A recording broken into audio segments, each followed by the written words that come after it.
I'm Tamika D. Mallory. And it's your boy Mysonne, the General. We are your host of TMI. Tamika and Mysonne's information, truth, motivation, and inspiration. New name, new energy, but same old us. What's up, Mysonne Lennon, the General?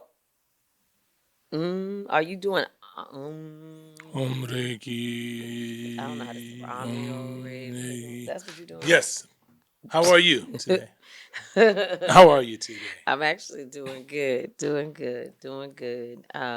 Tomorrow is your birthday. Yes. May. Are you excited? I'm super excited. You alive? I'm super. So I'm still here, despite all of the bullshit we deal with in America right now. I'm still alive, and I'm a Taurus. Yes, but I love the track you were on about still being alive. Like, yeah, I'm alive. I'm thriving. I'm in good health, exercising, eating well. Sleeping habits are good. Energy level is good. I'm feeling good. I'm blessed and highly favored. That is true. Are you going to tell people how old you're going to be tomorrow? Tomorrow I'll be 48 years of age. So you pushing it. I'm pushing it. Almost there. But I don't look like that. You know what I'm saying? They tell me I look about 25. I say, I know I look a little young, but not.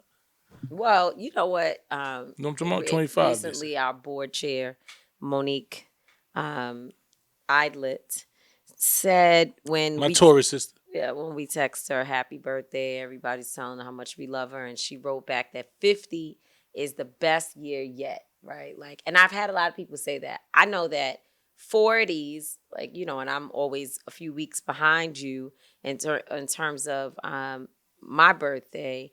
And I think 40s is very good because once you get to be 40, especially as you move past 40 and you go 4, 1, 2, 3, you really do become an adult.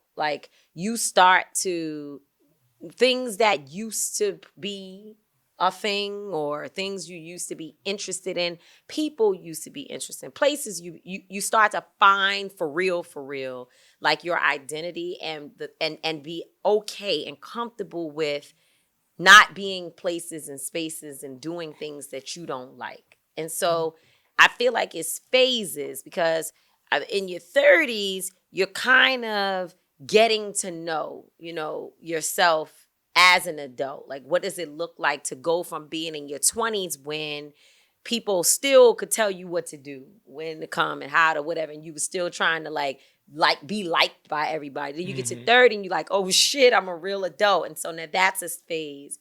When you get to 40s, you start being and I never really even liked you. And I never even liked this I never thing. liked none of this. You don't have to just fit in to go along and get along. You just you just really want your peace and fun. You want to be surrounded by things that you like, people you like. You don't have time for bullshit, small talk. It's just all things, it don't matter. As the years of 40 go on, you get you're peel less and more less layers. tolerable. I don't have tolerant. Anything that's going to disturb my peace, I don't want nothing to do with it. And I don't have to have nothing to do with it. I literally choose everything in my circumference. Right? I don't have to do something because I don't, let me just do it even though I don't want to. I don't have to do that in my life. So now everything around me is because I need you there or I want you there. If you're not there and then you don't bring something or add some little piece of tranquility or elevate something to me, I just don't want to be involved. Yeah, you've said that many times that your peace is really important to you. And again, I think in your earlier 40s, you're still grappling or you begin to grapple with, I've turned 40 and what the hell? What am I doing? Everything that isn't in order, you feel like now is do or die. I have to accomplish these things now because I'm getting older. The age they say you're supposed to have everything. Yeah. So even though you don't want to engage in things that you don't feel like, what I would say is that you've identified what you don't like. You know it, and you start to find ways to maneuver around it, but you still might have to have some level of engagement because you're trying to figure things out, and you're still worried about people's feelings. You don't want to, whatever, still in 40s. But as you start 43, 4, 5, and up, it just doesn't matter. It's I can't do it. I cannot even, my mental health does not even allow, I don't have the space I think it would make me unwell if I try to just fit in or be in places and spaces that make me feel uncomfortable. I remember a time when I would speak to people and try to be nice to people I don't like. And because they've done things to me, and because they've done things to me, I would try to be, I'm now at the point where I'm like, nah, I'm not actually gonna do it. I'm just not, so it's different. And I guess as you get towards 50, it's a wrap, so you're just not doing it at all. At all. At all. It's cool. I think it's a no for me. Yeah, that's true. But, we are still here, and a happy birthday. Yes. So let me go into my thought of the day today. I am very much so intrigued by Ella Baker, right? At one point in my life, I felt like I'm not 100% sure what type of leader I want to be. And so my mentor, Cora Masters-Berry, kept saying to me, the best way to know your direction is to really delve into history. And I had studied and read, but I realized that I did a lot of reading and getting to know male leaders, right? I had not really been presented with women, females or women who were leaders in the movement, and women who may not have necessarily been a leader in the movement, but it was a person who had something to say that literally shifted the culture or shifted or increased the momentum or just changed the direction of the movement. And so I just said to myself, I need to find something different. It's not that the men are not inspirational and that I can't find much from them, but there is something more, and there's something that's not speaking to me. And so after I left National Action Network and started working on my own and trying to figure out like what is next for me, I learned and began to understand quickly that this idea of multiple leaders is a real thing, right? And it was more present in the movement at that time than it had been before. It is not that there have not always been multiple people at the table with opinions, ideas, thoughts, and what have you. But ultimately, the bulk of the responsibility of the decision making and the responsibility of the consequences fall on one person. And in most situations, it's a male, charismatic leader who can do big speeches and really rally a group of people. So that's what I was used to.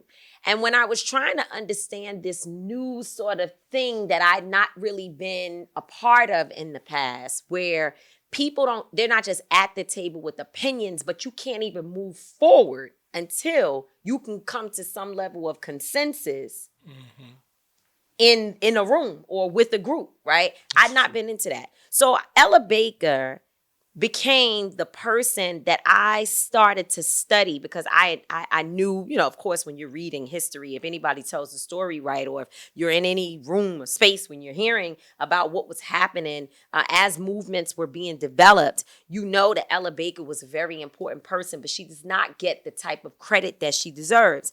So as I was, I pulled this up because I wanted to read what has been said about her. It says she was an outspoken woman, and she believed in egalitarian ideals, which ultimately means that she believes everybody should have the same rights, right? And how that applies to the movement is that she believed that the movement should be from the bottom up, and these people are the ones that should have the power to make decisions about what would happen in organizations, so on and so forth. So it says she pushed the NAACP to decentralize its leadership structure and to aid its members in more of an activist campaign at the local level. She believed that an organization's strength grew from the bottom up and not the top down. And so she was sort of a behind the scenes person that was pushing to ensure that there were multiple leadership voices at the table. And once I found that, the light bulb was like, oh, I like this. I actually like this. I believe in it. I believe that we should be in space where, and I think that even for a leader, it takes some of the pressure off of you when you don't have to be the one to make every single decision on your own, like even with advice or whatever. But once you make that decision, if things don't go right, everybody is looking at you. And sometimes you need to be able to say these someone else has it. So our motto at Until Freedom, as you know, there are 4 of us, and we make decisions and we have equal say in everything. But this is my thought of the day today. As I've been watching the student movements across the country, and I had an encounter where I was actually engaged with a few people, not a whole movement, a whole group, but a few people who were working together on a project as it relates to the student movement. My advice after seeing what was happening is that even in Until Freedom, with the decentralized movement, we have our whole Occupy team that are people from Reverend Stephen Green to Marissa Farrow, Reverend Marissa Farrow, everybody. Like, it's a lot of people. I won't go through naming everybody, that's in that group. Even with that, still we have a funnel, and it's very clear. It's very clear that ultimately, if I am very uncomfortable with something, we're not going to move forward with it, right? And very much so for everybody. But for the most part, we know that I set the tone a lot of times for what happens. And I take a lot of responsibility. But I don't walk around with this ego that says, this is it. I'm the one. And that's that. That's just not who I am. What happens when you are in decentralized structures? And I know Ella Baker also talked about how to work through that. Like, what needs to be in place and the controls that you need to have. But when you are in decentralized spaces, you have to be very careful that it is not decentralized to the point of destruction and disorganization. You have to be very careful about that because sometimes you have people in the mix that have no idea what they're doing. And my thing is that passion is not enough to lead. That's real. You have to be strategic. Very. Not just passionate, right? And so as I'm watching the country experience this moment where so many different types of people are rising up and some of them don't even know one another, I want to make sure to say, keep rising, continue to be a decentralized space where people are not able to find that one person to target, to find them and silence their voice, whether it's by killing them physically, mentally, or by ostracizing them. So you need multiple people. So they're trying to figure it out. I get it. It's a great model. But do not be so much of an open model that you don't have a way to funnel that when a decision needs to be made, a decision must be made. Yeah. I think decentralized leadership in theory is beautiful, right? But I think for me, when there is no structure, then it's hard to make order. Like when you look at these things around, there's no one theme, right? There's nobody who understands exactly what's going on. This is, like you said, it's out of passion, it's out of love, it's out of humanity. All these people are moving out of that one thing. That's the one common goal. None of them know exactly what to do.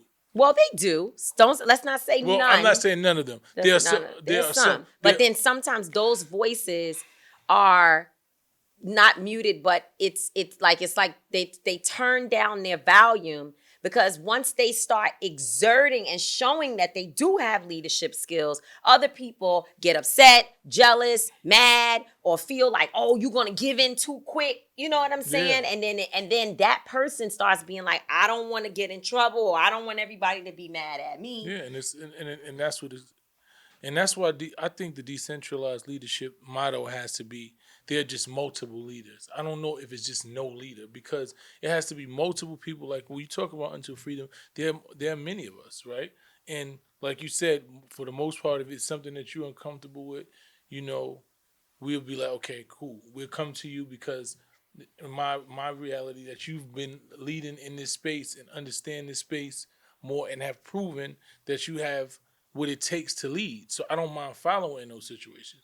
But I know at sometimes there are times when I have to lead and you respect my leadership. I know sometimes Linda has to lead. I know sometimes Angela, like, so we understand and we respect each other's leadership to where we understand that each of us can lead.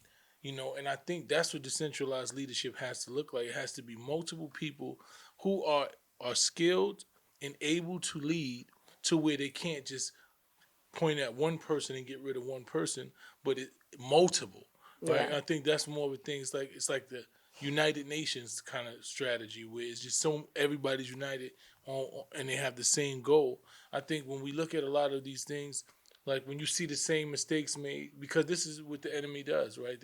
They know how to infiltrate. They know how to Right. send one person in to make it, and now it's violent. Oh, the window got broke. Oh my God, look, we got a video of them and then they say, oh, look, it's violence now. It ain't this and that. You get one person, they do the detractor, just like they did during George Floyd. They put bricks in the streets. They sent the people, they sent their own people and Of said, course, we found out so some of the people, they were exactly. actual cops, and that came out on, like, people. It is exposed Yes, that there were actual police exactly. So officers posing as protesters, and white supremacists posing as protesters, and sometimes black people be doing stupid shit. yeah. So, like, I get it, but the overall sentiments of the movement is what it is. And again, I think keep rising, keep doing it, because it's a brilliant strategy. But I do think that it is almost time for us to, one, look back at Ella Baker's model and the ways in which she attempted to put controls in place for people to follow, so that they could come to consensus on things, and understanding where we are today. It's almost time for there to be a new manual, a new book written, if you will, that lays out how we deal with the time that we're in, because what we don't want to have is stoppage in the pipe, because there's too many people trying to get through and trying to say, go this direction and go that direction and don't do this and don't do that. Because at some point, you have to be able to accomplish whatever goal you set out to. And these students, absolutely, the students have accomplished multiple goals, bringing massive worldwide awareness, you know what I'm saying, to this movement. That is a goal in and of itself. We're starting to see more schools and other institutions making different decisions and having to have conversations about how they're showing up in the world as a result of what these students are doing. We are beginning to see people joining and getting to be a part and coming into the movement who weren't even concerned. Now they hear and they're able to see and understand what the issues are. So there's a level of brilliance, and I can't, I don't have any particular critique for that. But I will say that it made me sit back and think about how, when we have so much going on and so many people that are pulling in different directions, if we don't have a funnel and a way to say at the end, this is what we're doing and where we're going, we can end up in a place where, not that we don't win, because I think the fact that you get up and speak out is a win, no matter what. But we can have a situation where people get so frustrated that they can't go forward. my music segment today, usually I like to spotlight up and coming artists for songs. And I chose not to do that. There's been this big, I know you've seen online, this whole Drake battle and Drake against everybody. And Drake made a song about Kendrick. And, a lot of people like, oh, it's bad for. I grew up on hip hop where there was battling, where it was always competition, and the MC wanted to prove he's better than the MC. And I don't, and I see this as that. When I think about Drake and I think about Kendrick Lamar, I don't see this resulting in violence, right? I see it as as two Drake is MCs. violent. That's what I'm saying. I don't see Is that. Kendrick violent? No, these are not. These are they're Yeah, I pretty don't see much violence at all. exactly. I don't see it. I see the competition, and it got everybody riled up. So people are like, oh, this is inciting violence. We don't want what happened to Biggie and Pac, and I don't even see that in this situation. I just think they are they are very competitive, right? And both of them wants to be considered the greatest, Mm. you know, and they're pretty much the most dominant in this era. There are other artists who are dope, and but I think they've proven that they want it more than everybody else. Kendrick is always calling out other MCs. Drake is working all the time. He's constantly recreating himself and creating music and breaking barriers, and he loves the art form. So they've been going back and forth, and Drake dropped, this push up song that was going at Kendrick Lamar, which I thought was dope, and I still think it's dope. But Kendrick dropped Euphoria. And when I first heard it, I was like, the song is dope. Like, I was like, nah, he's spitting bars, he's going at Drake, and he's doing this. And as Kendrick is one of those artists, right? You got to sit with it. You have to sit with, Yeah, like, I agree. because he's one of those artists that his message is layered. Like when he drops something, he's is very cerebral. It's not even the shit you get on the surface is gonna be dope, but once you unwrap the surface and then you start really thinking about, damn, what is he saying? Like when you listen to his albums, To Pimp a Butterfly and damn, and all these albums, like you have to listen to them and be like, damn, there's a real theme here. Like he's really painting a picture. He's telling a story about the world, about America, about what's going on in our communities, about black struggles, about all these things. So when I was listening to the song, first it was like, yo, he's attacking Drake. He's attacking. He's pointing out certain faults or things that people actually celebrate that he believes is faults. And then when I started to tear the layers back, it was like he's pointing out faults in hip hop, in the culture, in itself. It wasn't just Drake, right? When he was talking about the things, he was talking about shit that you celebrate. And when you realize that the things he was pointing out about Drake is the shit that's celebrated in this culture, right? He was breaking it down. He was saying, Like, give me an example of So what. he was talking about, you want to be famous. I don't want that shit. That shit is lame to me. You want to talk about all those things. You want to talk about all these girls, and the girls that you talk about, they don't even have respect for themselves, right? You don't celebrate fatherhood. I'm rap. This rap shit ain't really for me. It ain't all to me. I celebrate waking my son up and telling him to pray, teaching him how to be a man every day. Teaching him how to move in the path that God is gonna be for God. Like that. That's what real shit is to me. The shit you talking about and you worried about don't even matter to me. You trying to fit in. You trying to lead a life to fit in, to blend in, because you have identity crisis. I know who I am. I'm so comfortable in my skin, and you're not. And that's how the culture is right now. The culture is so many people trying to fit in and trying to be what they think is supposed to make a sound that it's supposed to be and fit in. And when I started listening to that shit, I was like, damn, this is really deep. And that's why. And when I put it on my page, I'm looking at the people that are triggered by it or people that don't like it, and then I'm realizing why, because that's who you are. It was deep because it made people think. It wasn't just, oh, yo, he said some bars. It's more of like you really sitting somebody down trying to talk to him, and it really made me just think. You know what I'm saying? So I want to spotlight that song. Shout out to Kendrick for, even though it's a battle rap, it's more when you. I woke up last night. I was in my bed last night watching the game and wrote like this shit. Every time I listen to it, you unpack something different. You know what I'm saying? You start seeing different things in the culture. You start seeing different things just within, whatever the beef is, and you see what he's talking about. So I just want to shout that out, man, and say I love hip hop. I love what it brings out. You know what I'm saying? It brings out competitiveness, but it also makes you think. And that's what artistry is for me. Like I don't want some shit that's just so simple, that's surface. I've never been just a surface person. I have, very similar to Cowboy Carter, when Beyonce dropped and people did think pieces, or they did Instagram posts.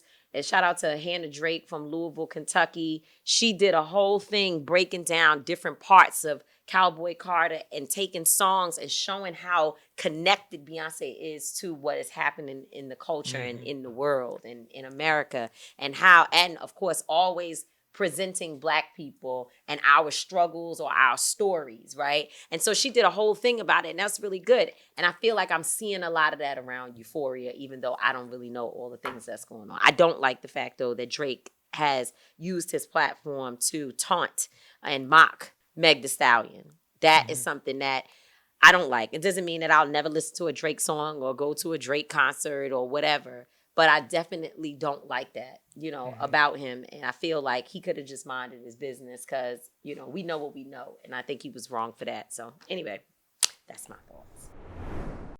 So, bonding of the sexes. This has really been good. I mean, very good episode. The last several episodes, I feel like I learned a lot. I'm learning what's hot and what's not. You be out the streets for a while, you don't really know what's going on in the world. Yeah, you ain't been outside in the world. Yeah, and then people tell me that my expectations are to this, and I'm never gonna find that, and certain things. So it just makes me sit down and shut up.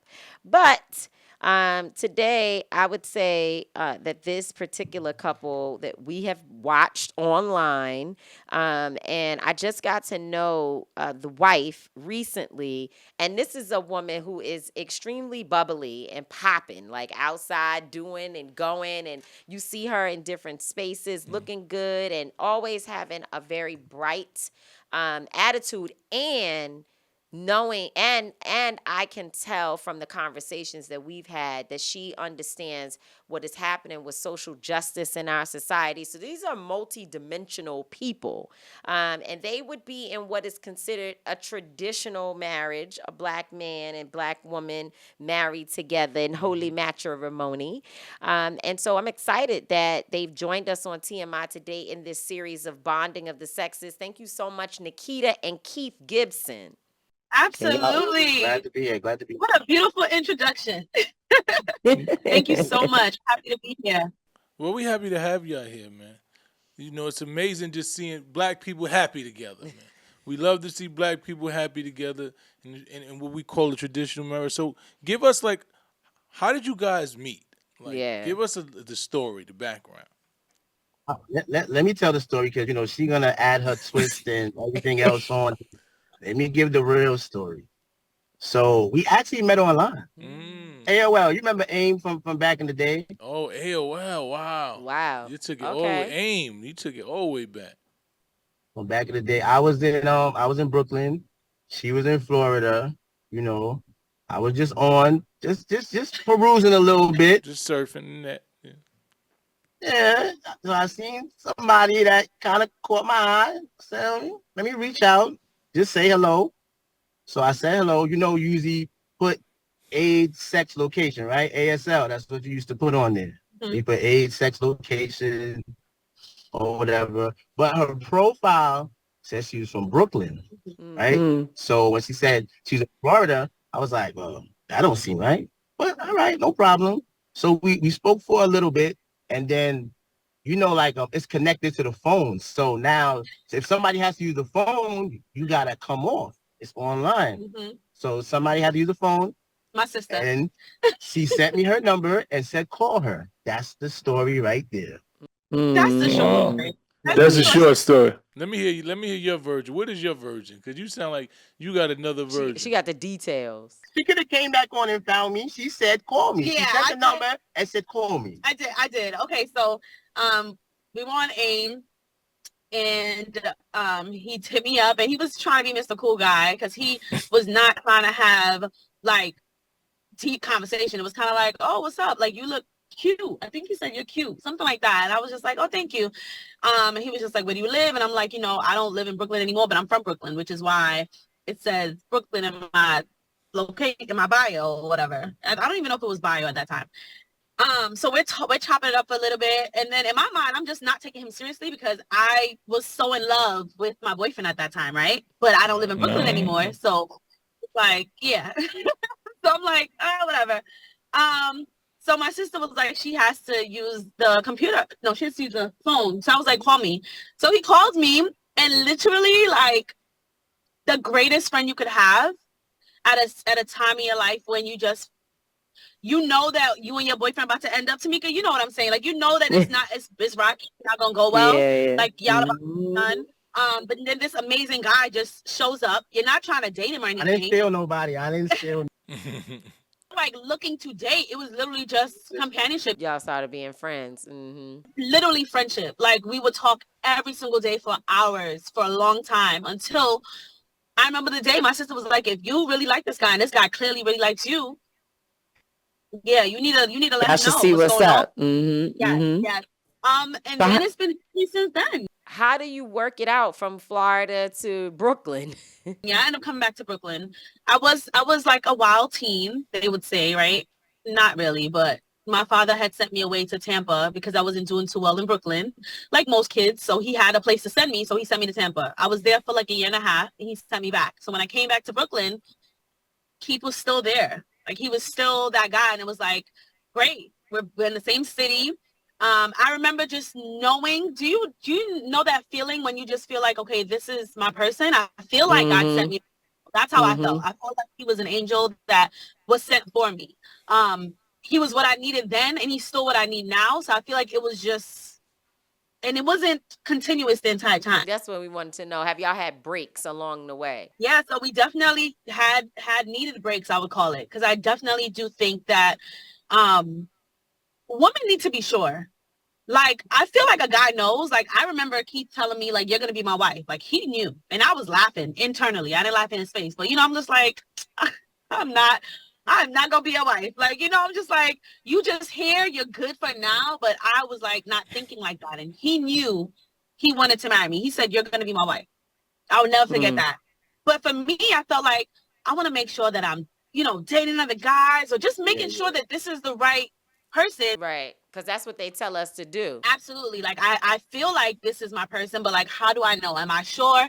And then the world doesn't help with it either, to be honest, because I remember having older girlfriends, which I still have up to this day, but I had older girlfriends in that stage of life that would tell me, like, you are so beautiful, girl. Like, you should be out here dating. You should be in this. And I'm like, but I'm not into that. Like, I'm not. Why do I need to date a whole bunch of men, to like figure out if this is my guy or not? He honors me. He respects me. He's like the perfect gentleman.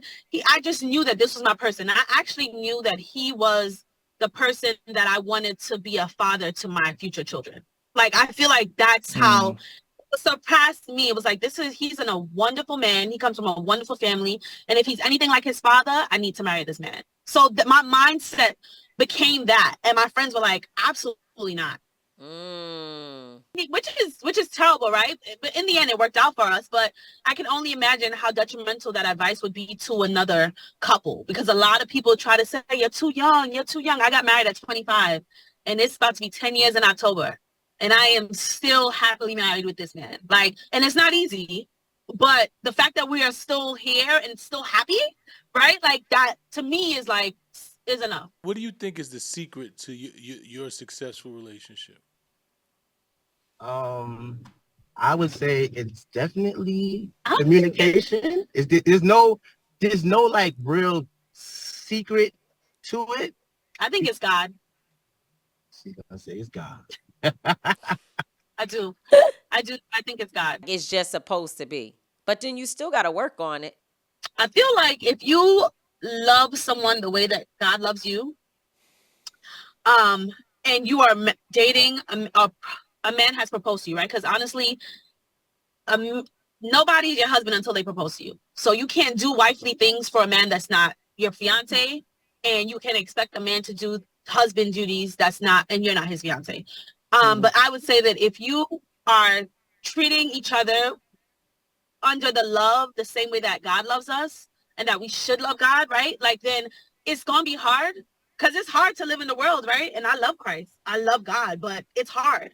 However, I am making it my conscious duty to make sure that I am living for him and living towards him.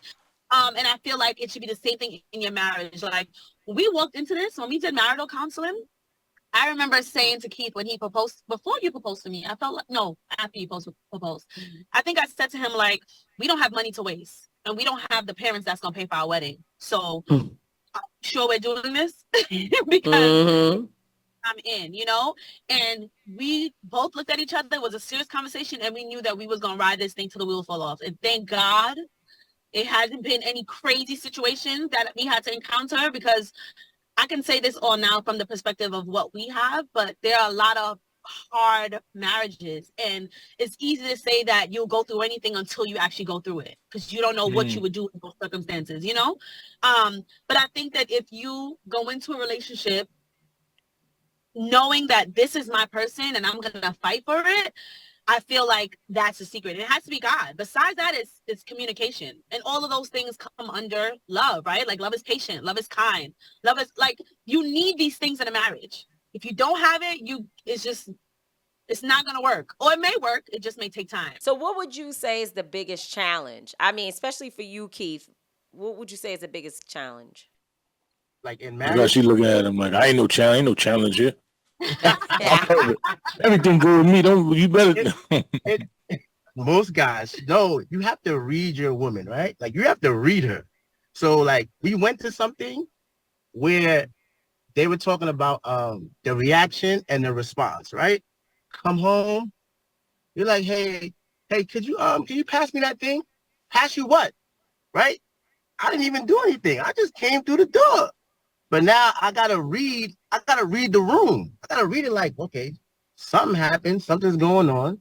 I've been at work all day, so it probably wasn't me. It's probably something else going on. So let me see what's going on. Oh, can you pass me that? And how was your day? Like, what's going on? You know, like instead of me reacting, who are you talking to? Like that, I gotta read the room. Because her reaction is, I gotta read her reaction. Her reaction is, something's frustrating me. Something's bothering me.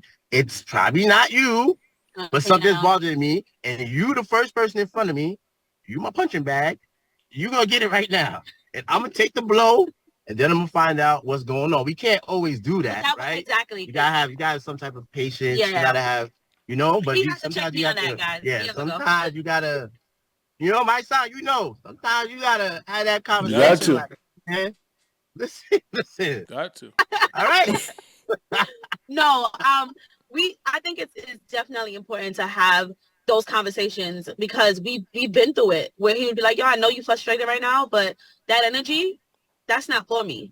Like I'm the come to. I'm the person that I want you to, like, you know, discuss it with. Let me help you find solutions. Let me help you figure out how to not make this thing that's bothering you happen again. Like he has always been that person. I'm the fiery, and he has always been the calm, laid back, very observant, very cool, calm, you know, and I'm just like, not anymore, but before, we definitely had to go through that. I think it's just learning your partner and putting boundaries down, and respecting them. Because we have to teach y'all how to treat us. Because if we don't, y'all just to say things and start talking crazy. You got to slow down. Like, oh, this is a man here you having a conversation with. You know, and I think once you establish those boundaries and levels of respect, and if you're willing to take them, then that's when you realize, okay, this is a relationship. But absolutely, both of you are professionals and work hard, and you have children. How is that dynamic? I know, like, having children it's hard. Children is hard, especially young when you just getting married, you getting to, and kids, it can put a strain, especially when you two professionals, you got a job, you a serial entrepreneur, he's going to work. Like, how do y'all balance all of those things? The kids are a lot. They add to your life in good ways. They add to your life in stressful ways too. You gotta like create like, if you're gonna give them a good life, if you're gonna really give them a good life. And Tamika, she just said it. To me, what I was gonna say is, it's seasons, right? Like everything is a season.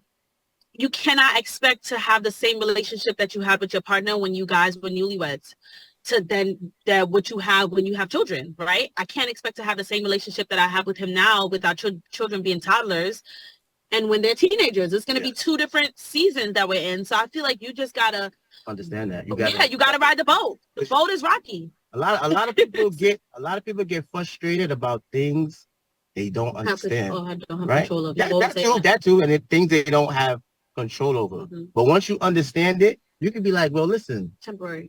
I can't go do this because my son has this going on, or we Right. can't do this because my daughter has this going on. Yeah. Why am I getting mad? I understand that. There's no, I could still feel like, damn, I still want to do it. There's times when you don't want the kids there, so you can go do whatever you got to do, but you made the kids. You have the responsibility. Absolutely. But with work, that is a different. It's different, right? Because when I look at Nikita, I know that when we say serial entrepreneur, like you're for real out here trying all different types of things, which is so amazing, and being successful at these things. Salon, author, content creator, like you're doing a lot of things that now people depend on you to show up, to be in spaces. I mean, when I met you, I think you had your daughter, right? Yeah, and your son. You had your children with you in the Fan Meyer suite at whatever we were at, the circus or whatever, and you were doing content right there. So like trying to find a way to blend it. And then here you are, Keith, in law enforcement, and I'm assuming that the overtime and the stress of the job, it's a lot with that. And now you come together and you have children. It's got to be difficult to find ways to manage a relationship in the middle of that. If I'm going to be completely transparent with you, Tamika, when you have a certain expectation of the life that you want for these children that you decided to bring into this world, right? Because these children didn't ask to be here. We knew before we had children the type of parents we wanted to be. So we knew that it was going to be a sacrifice. Once again, seasons, right? You have to work hard enough to maintain the lifestyle that you've created, but also to get the help that you need to continue this lifestyle. So by the grace of God, we have a nanny, which is my aunt, but that's my children's, they call her Nana. That's their grandma. That's their, their second mom. But I pay her, and she's family, but I pay her. It's a job. It's a lot, and she's been with us since my son was born because it's essential, needed. You cannot be a serial entrepreneur. You cannot be in law enforcement. I'll just say those two things because that's what we are. But you cannot be in those things without help, especially if you want to be a present parent, because we take being present very seriously as well. Of course, my children understand sometimes daddy gets stuck. Sometimes daddy's doing triples, like. It's a lot of money in them triples, baby. Triples is good money. Like if he's not there, I'm definitely going to be there. And then there was times where I'm at the salon all night, like I said, seasons. And he's there. He's at swimming with the kids. He's at dance with the kids. He's at basketball with the kids. He's at soccer with the kids, because we understand that it's just a season. Like I remember I used to be driving home from the salon at 2:00 in the morning, Tamika. I'm being very honest. This is not my life anymore, but I feel the need to share this. I would be coming home 2:00 in the morning crying because I didn't see my son. This is when I just had my son. I didn't see my son for the entire day because I left home at 6 a.m. in the morning and I've been at the salon all day. So I'm feeling like a bad parent. Like my son he didn't see me all day, but it is seasons. My son doesn't remember that. My son don't even remember me hustling and working like that, but that was a season. You got to get it when you can, so that way you can have these moments to be sitting with each other, waiting to go pick up our kids together right now. When we're done this. It's, you gotta make those times. We talk about it all the time. Like, we haven't been on a date night in a while. Let's figure that out, But it's not you haven't taken me anywhere. And it's not that energy. Because I'm tired, you're tired. Sometimes date night is laying down in the bed. Let's watch this Netflix right now. Not sex. Just laying down in bed. Netflix and chill for real. And real chill, the real chill. Listen, let me ask this crazy question. If you don't want to answer it, we can take it out. But you talked about having help. And there's this phenomenon that everybody's talking about, polygamy and having multiple wives, and that is a part of your help, raising your family, doing it together. Women are having a hard time finding eligible men because there are not as many men. Have y'all ever even thought about the idea of having real help, like the kind that sleeps in the bed? He know damn well he gonna shake his head like, nah, I ain't never thought about nothing like that. You ain't gonna get that man killed. You try look. Are He you already sweating? wiping his. He sweating like, man. No way, Jose. Not. That's not what we are interested in. Absolutely not. He's wiping his head to sweat. That man is sweat. He's sweating profusely at this point. No, but listen. I respect that. But I want to ask a question. Like in marriage, right? Did you guys learn a lot from past relationships that you think made you better for your marriage, or did the two of you, your union, make you grow into the partners that you were for each other? I think in every relationship, you're gonna in every type of relationship, you're gonna learn like, okay, the last time I did that, it didn't go over too well, so I'm not doing that. Well, it happened last night, but anyway, here's one thing though. I tell like my friends that are dating and like they're like in between, like they're like, I don't know if I should be going forward or if I should be, like staying where I'm at, or I'm not sure where I am. I tell everybody, I say, yo, take her on a cruise. Take her on a 7-day cruise. But if you can sustain the same, your relationship on that 7-day cruise, it might sound like a little time or whatever, like a whole week. Remember, you are glued to the person the whole time. Then you're good to go. But I know 2 people I've said that to, and they came back, and they're like, you know what, Keith? I don't think this is gonna work. It ain't gonna work. It's a lot. Cause that room is small. That room is small. Well, our first travel vacation was to a cruise. Yeah. Yes. So you didn't even know that he was running the test on you. I did not know that. That's why in the pandemic, a lot of relationships didn't make it through the pandemic. Like having to be with somebody and you can't go nowhere and you with that person all the time. That's a lot. The pandemic actually, to me, brought us even closer. Like, I feel like it was a refresher that we needed because I wasn't working. So when Keith had to work, I was still always home when he came home. So I loved it. It was the best time. I wish we would still the pandemic. But yeah, it broke a lot of marriages. A lot of marriages failed. A lot of relationships failed. But a lot of marriages got even closer and sustained. Yeah, and blossomed. Yeah, and people built businesses and had, ideas that they had been working on for years or never having a chance to work on, and they used it as an opportunity to do joint efforts and and build and grow. This is the last thing I want to cover. So, sensitive topic, right? I see you, Nikita, you are so much a soldier in this movement, right? Like I see you on social media, you in my comments like, yeah, because no, like they not going to be killing us and doing us dirty in this government and popping your shit, right? And then here you are, Keith, you in law enforcement, which we know that comes with a lot because you see the world from multiple perspectives. Obviously, you're a black man. Yeah, you're a black man. So you know what black people experience.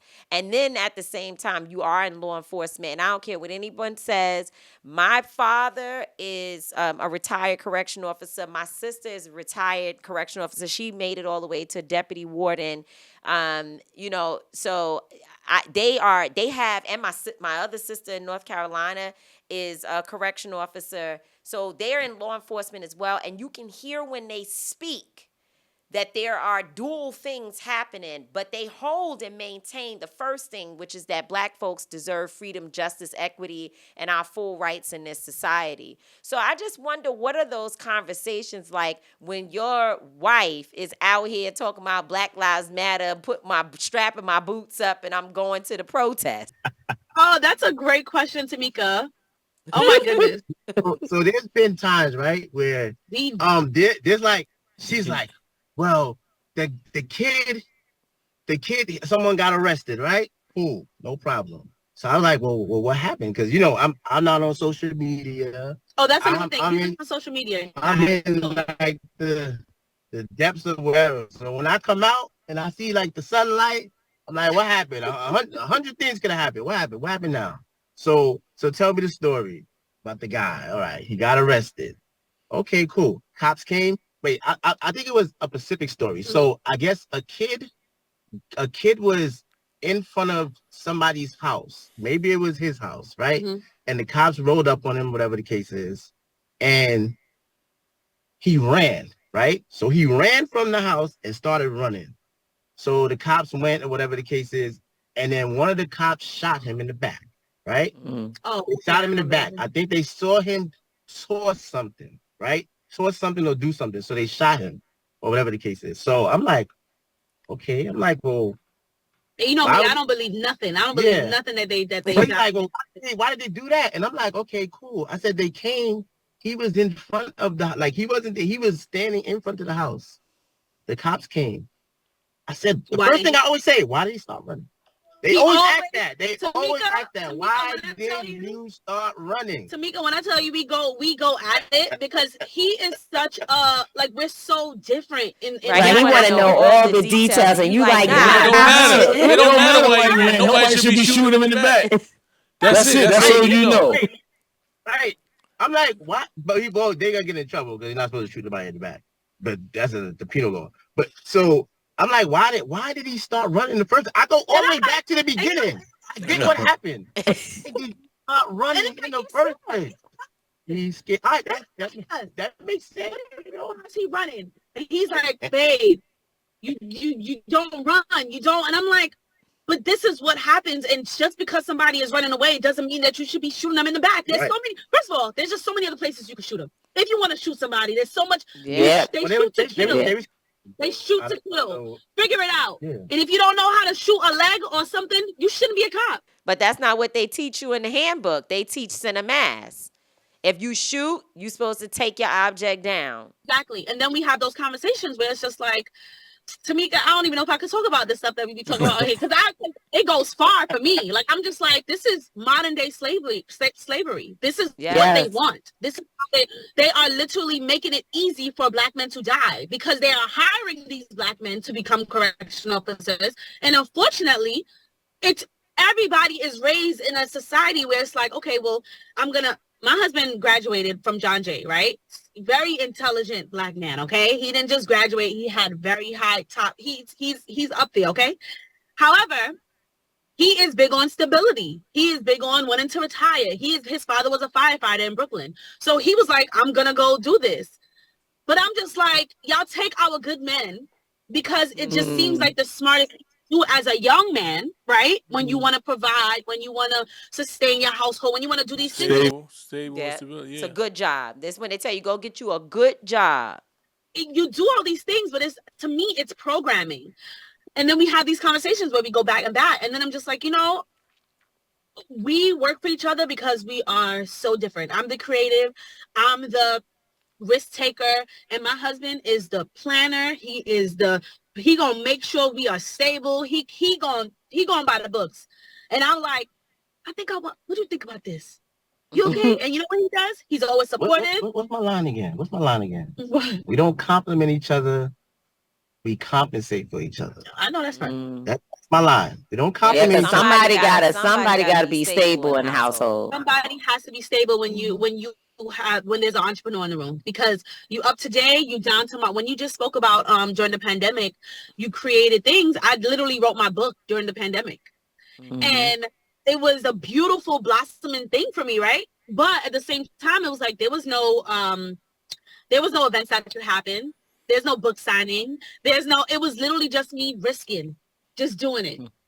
And it's like, and he was supporting me as I'm writing late at night. Can you read this over there? Can you read this over there? Can you, it's balanced. But let me tell you, the injustice that's happening, I have a really hard time. I have a hard time for many reasons. I have Black brothers. I have, Black cousins, Black uncles. My son is Black. Like, this is something that I'm going to forever have to deal with. And it's really hard, because now I'm raising a son who is so inspired by his father that he's like, well, I'm going to be a correctional officer. And I'm like, no. Lord have mercy. But no, that's fine. Well, corrections is not what it was when my family started. Like, it was a total different thing. What's going on in the system now is because, but see, the thing I always try to explain to people is that oftentimes we think because we're on the other side of the gates or the bars that, I'm the authoritarian, I'm the officer.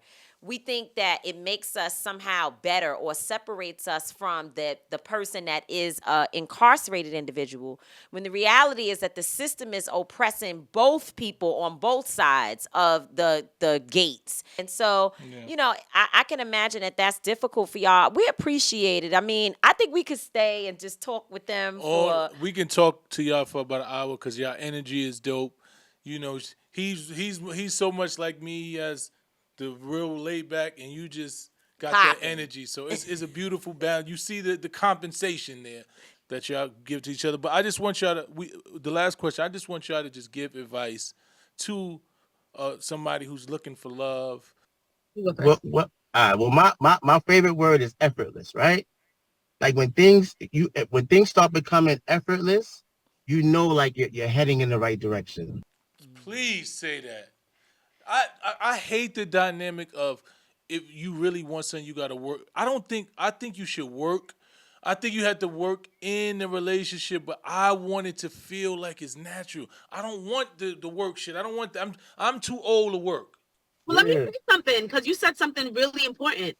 You said, I don't want to have to change, and I don't want to have to. Let me tell you something.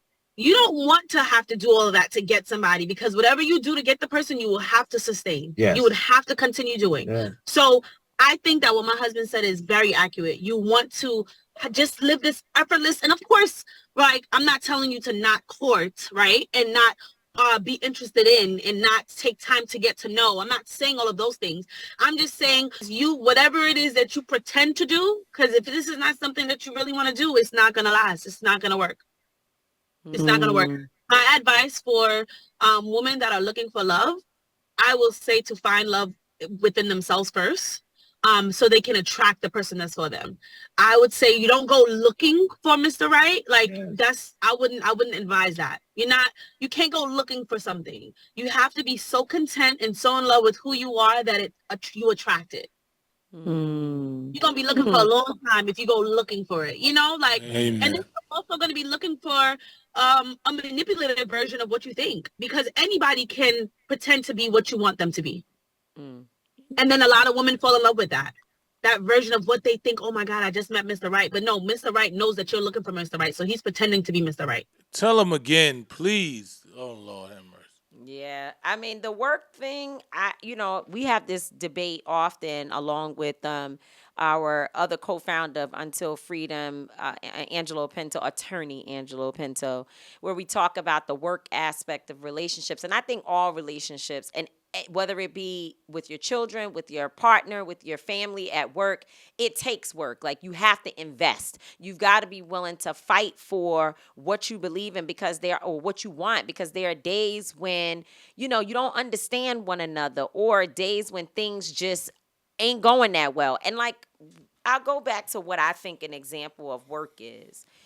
Your husband tells you, don't call me stupid, right? And sure, the way in which you transitioned was probably effortless. Like, I ain't saying that no more. But when you've been raised doing something a certain way, and then they do something stupid, it's quick to come to your head to say, and then you like, yo, I can't do that. And so to me, that's what I mean by work. Like, you can't just keep being as you want to be and then expect somebody else to just go along with it, because it doesn't work that way. It's like a lot of compromise that goes into relationships, finding out what your person, what makes them tick, what makes them happy, what makes them ticked off, and then maneuvering that. But I do not believe that people should be in relationships where every day you like, oh my God, like I gotta pull the energy from that's not the type of relationship that I ever want to be in. It's so funny. We just left a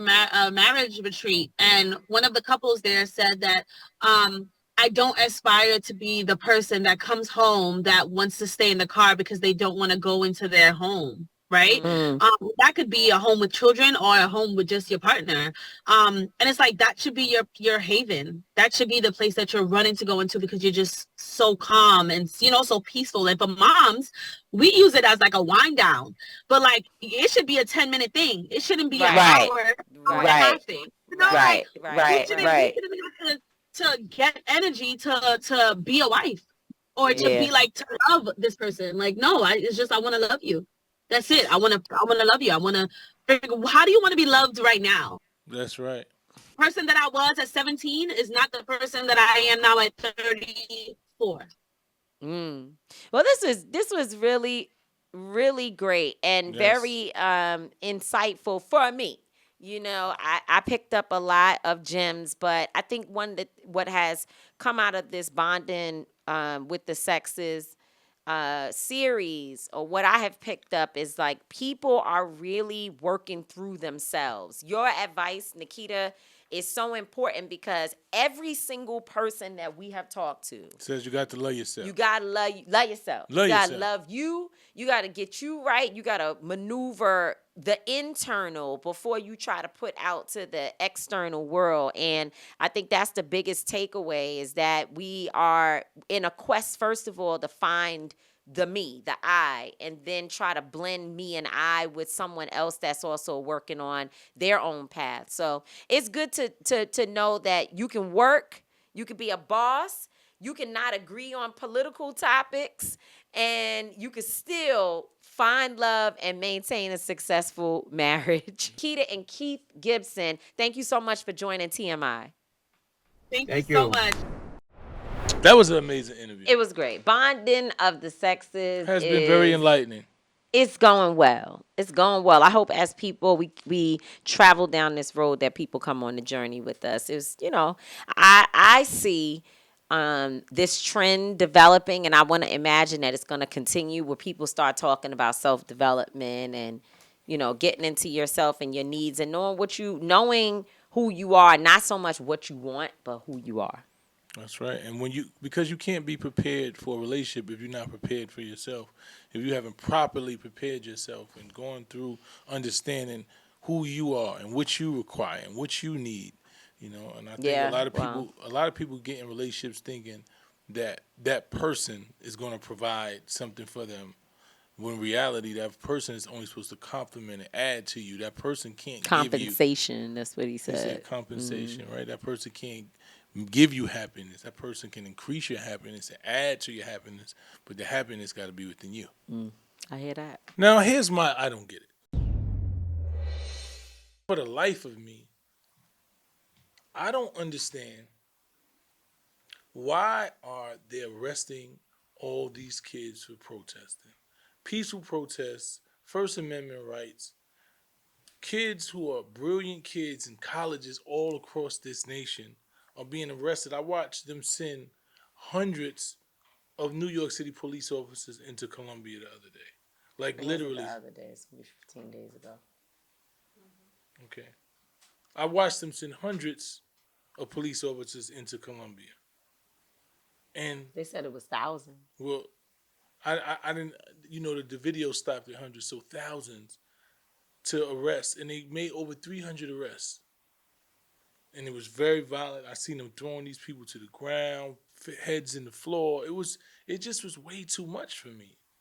And it's just like, I don't understand. I really just don't get, how did we become a nation to where our citizens, good, upstanding citizens, can't say, yo, I'm not okay with seeing kids and mothers murdered. Like, I'm not okay with that, and I don't want my money, that the school that we paying tuition to fund that. And I want to have I want our school not to fund that and be at a protest. Why?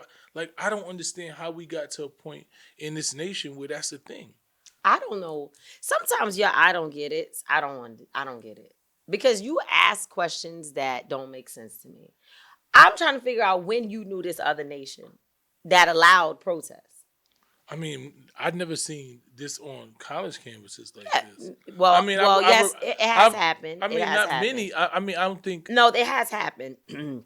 Because I went back, you got to go back and look. I heard about Kent. So I went, no, not just Kent, because that was military. That was the one time, or not the one time, but that was a time when the National Guard was sent in to arrest and remove students. But there have been other instances at colleges where at some point to break up the encampment, they sent police officers in and there were a lot of arrests and the whole thing. What I'm saying to you is something different, right? I'm saying this is a normal playbook of whenever there's major dissent, they do the same thing. They say it's violent, right? And then they send the police in. Look what happened to us with George Floyd. You were maced to the point where you were sick out there because of all the mace in the air, rubber bullets, mass arrests. This went on for days and days and days, okay? Police pushing us. In Louisville, Kentucky, those police were unhinged. The way they killed David McAtee. Yeah. Right? And that was when the governor, a Democrat, brought in military style policing, or I think it was the National Guard, yep. And they shot and killed that man on the streets protesting there in Louisville, Kentucky for Breonna Taylor. This is not unusual. This is actually America. The only difference here is that they want to make it very clear that there is one group of people in this conflict that they value more than the other. And there are people in very, very high places that do not want it to continue to be loud and that the media is showing it, and that these students have become the focal point of a movement that exposes something that's been going on for a long time and never really made it to the mainstream. As it continues to be exposed, and as more and more people are waking up, whether they show it or not, they're real uncomfortable. They're getting uncomfortable because they're so used to flying under the radar. And now it's not happening. And who are these people? Because some people want to say, oh, who is people? Because I don't want people to put things in my mouth. You know who it is? It is the American government. It is constant. Every single time, if you really go get down to the bottom of it, it is always European colonialism. All the time. They always want to take what does not belong to them. All the time. That's just what they do. America did it. It's not like I'm making up something about somewhere else. No. Here, the Native Americans or the Indians were here on this land, and the folks showed up and said, you ain't here no more. And they keep encroaching on their land. They building pipelines right now and giving people cancer by building pipelines in reservations, going through their reservation with a pipeline that is actually poisoning and killing their people. That's happening right now. So this is not a new thing. It's not a new thing. This is a regular occurrence in America, and that America supports. And not only do we support it, we are perpetuating it all over the world. This is true. So I'm just saying. The colonizers gonna colonize. Exactly. That's why when Senator Nina Turner, when she says, the reason why you should care about Gaza is because what happens over there happens over here. That's what she's talking about. What she's saying is it's the same model. It may look different, but it's the same model that people decide for their benefits that are beyond our understanding, right? Beyond our understanding. We don't all know all the ins and outs of it. There are people who decide not that they are willing to go somewhere and peacefully coexist with other folks and say, basically, we're here. We need, a place to build a new life for us because we have just experienced a mass atrocity, right? Like the Holocaust is a mass atrocity, and it should never have happened. We can condemn it without equivocation. It is what it is, right? And so now you have a group of people who need to be in a place that is wholesome and that they can begin to build a new life, and they have historic reference that shows their connection to the land. Got it. Understand. But when you get there, you got to say, how we going to work this out? And we're not coming in here saying, you know what, we're more powerful than you. And we got the United Nations and America and all these other forces that'll just crush you if you don't follow and do what we say. That's a fact. And so people get mad because they don't want you to say it because of all the different implications. But the truth is, we're at the point, we're beyond We're beyond that.